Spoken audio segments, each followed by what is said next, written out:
அனைவருக்கும் வணக்கம். இன்றைக்கி சீரா சம்பா அரிசியில் மட்டன் பிரியாணி குக்கரில் எப்படி செய்கிறதுன்னு பார்க்கலாம்.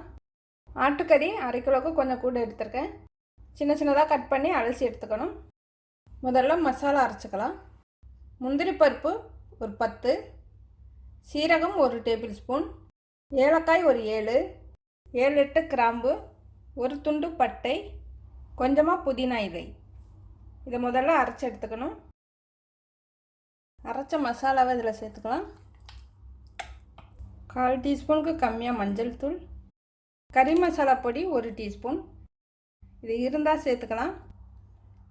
1 டீஸ்பூன் மிளகாய்த்தூள், மட்டனுக்கு தேவையான அளவு உப்பு,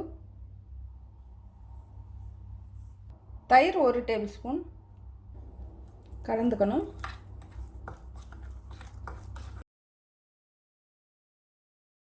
கறி அதில் சேர்த்து பரட்டி வைக்கலாம்.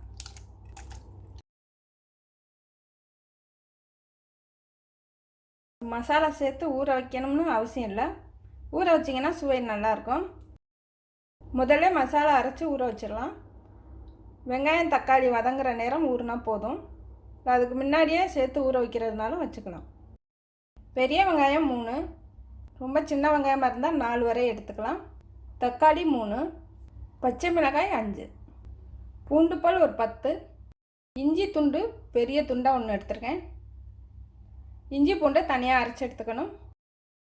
1 கட்டு புதினா, 1 கட்டு மல்லி பொடியாக நறுக்கி எடுத்துக்கணும். தாளிக்க பட்டை இலை, ஒரு 4 ஏலக்காய், கிராம்பு 4 எடுத்துருக்கேன். 1/4 டீஸ்பூன் சோம்பு, 1/4 டீஸ்பூன் சீரகம், 1/4 டீஸ்பூன் மிளகு. சீரக சம்பா அரிசி 3 டம்ளர் அளவு, நான் 3.5 டம்ளர் அளவு எடுத்துருக்கேன். நல்லா அலசிட்டு எடுத்துக்கணும். சீரக சம்பா அரிசி இல்லைன்னா பாசுமதி அரிசி எடுத்துக்கலாம்.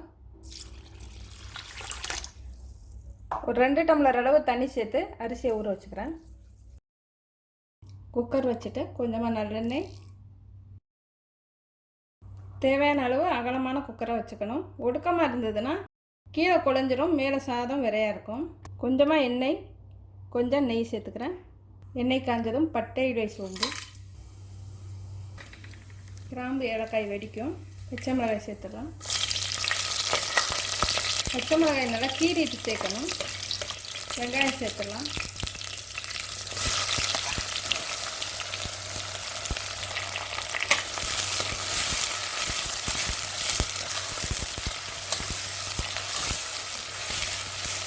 வெங்காயம் நல்லா நிறம் மாதிரி வரணும், அது வரைக்கும் நல்லா வதக்கி எடுத்துக்கலாம்.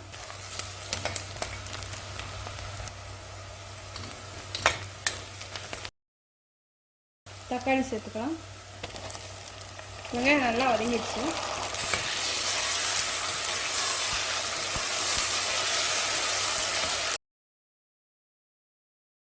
தக்காளியவும் நல்லா வதக்கி விடணும்.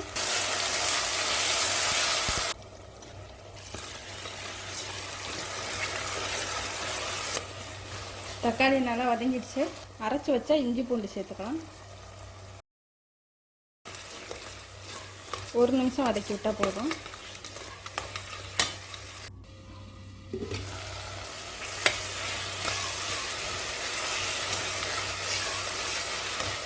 ஒரு நிமிஷம் வதங்கிடுச்சு. இப்போ ஊற வச்ச கறியை சேர்த்துடலாம்.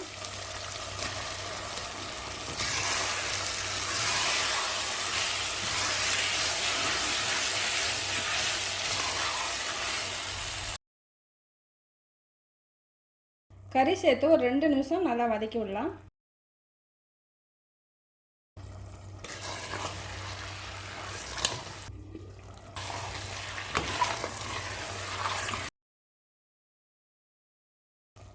ஒரு கப் அரிசினா 2 கப் அளவு தண்ணி சேர்க்கணும். அதில் இருந்து ஒரு 1/2 டம்ளர் இல்லைன்னா 1 டம்ளர் அளவு தண்ணி கம்மியாக சேர்த்துக்கோங்க. அப்போ தான் சாதம் உதிரி உதிரியாக வரும். அரிசியில் 2 கப் அளவு தண்ணி சேர்த்து ஊற வச்சுருக்கோம். அந்த அளவையும் கணக்கில் சேர்த்துக்கணும். இப்போ இதில் வந்து ஒரு 3 டம்ளர் அளவு தண்ணி சேர்த்துக்கிறேன்.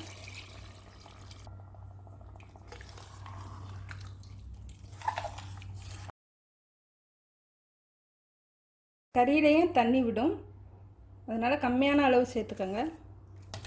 1 டம்ளர் அரை டம்ளர்லேருந்து 1 டம்ளர் அளவு தண்ணி கம்மியாக சேர்த்துக்கலாம். ஏற்கனவே உப்பு சேர்த்து ஊற வச்சுருக்கோம். உப்பு பார்த்து சேர்த்துக்கணும். கொஞ்சமாக புதினா மல்லி இலை,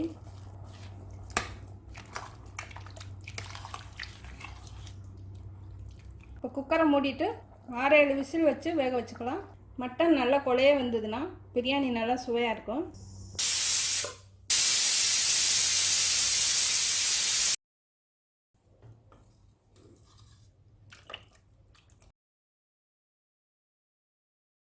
நல்லா வெந்துடுச்சு. இப்போ அரிசி சேர்த்துக்கலாம்.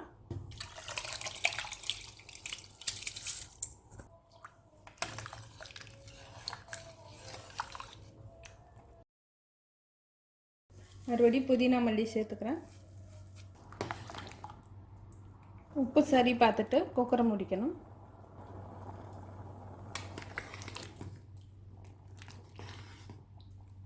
குக்கரை மூடிட்டு ஒரு 2 விசில் வச்சா போதும்.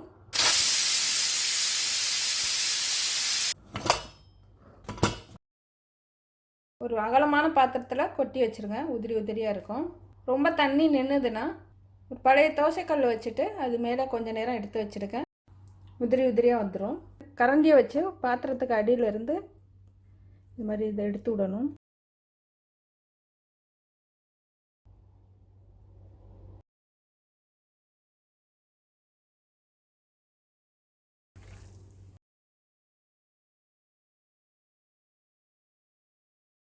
சீரக சம்பா அரிசி மட்டன் பிரியாணி ரெடி ஆயிடுச்சு. நல்லா உதிரியாக வரும். நன்றி.